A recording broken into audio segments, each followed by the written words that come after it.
The main thing I wanted to show in this video today was that different theatres work in different ways, and you can see how efficiencies are very important to the cinema industry.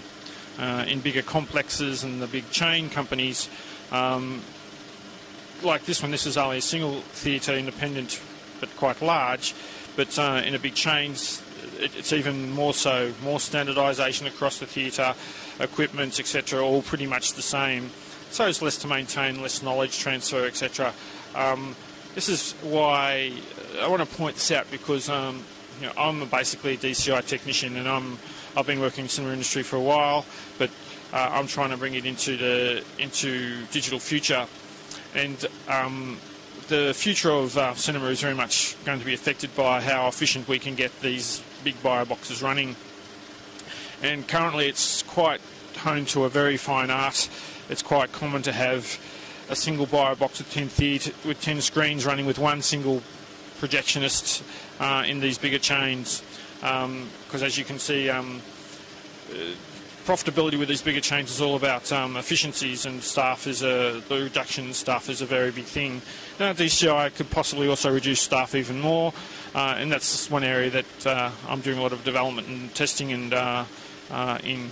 But I just wanted to show you how these worked, and how standardisation and use of equipment is very important. It's very different to when seeing some of these older theatres which are growing up slowly, changing with the times. They might be cutting the theatre up, putting in a few new screens, etc. But all the old previous equipment is still usually in use. You'll have projectors from different eras, etc., mixing up, etc. Very different than what you'd see in this sort of situation. Another particular feature of this cinema I wanted to point out, and one of the reasons I wanted to show you this one, Andrew, the owner, is a friend of mine. I hold him in high regard. Very progressive thinker when it comes to cinema industry. For example, as you can see, he has all the cinema systems on each screen, combining his ads and his pre-show all together, making it a lot more dynamic than traditional slides and other sort of implementations in the past. So that's very, very impressive that he's been on that boat earlier, changing with the times, trying to find new business models and resources to make his cinema work better, and he's doing very well at it. And that's why one of the reasons I wanted to show you. As you could see when I showed one of the playlists on the cinema systems, he had quite a lot of ads there, so he's doing a good job of that. And also, as you can see, he just installed a larger, brighter projector for doing alternative content in Australia. It's quite common for a lot of art house films to be released as alternative content films, only because it saves a lot of costs for them.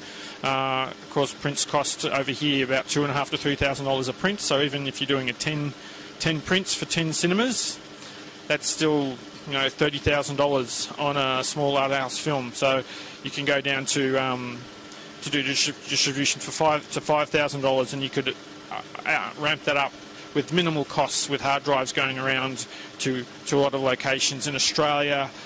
East Cinema is quite extensive, and all art house locations pretty much have East Cinema capabilities.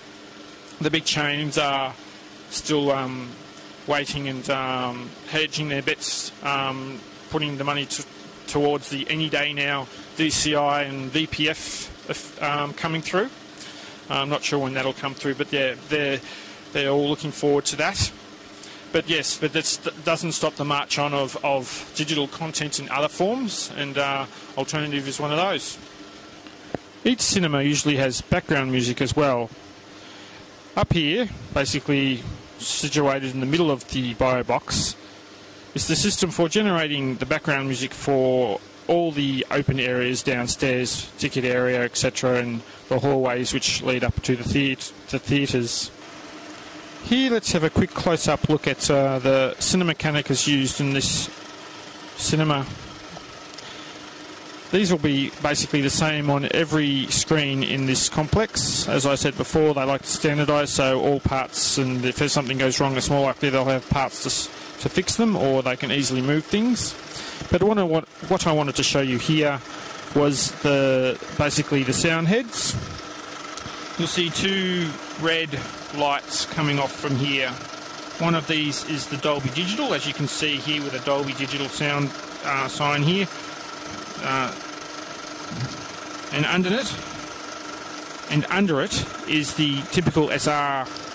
Okay, this is about as close as I can get, and you can basically see the red diode forcing light through the sound tracks, and then the pickup picking up how much light is going through. So that changes quickly over time and basically simulates the speaker diaphragm moving in and out, and there you have audio.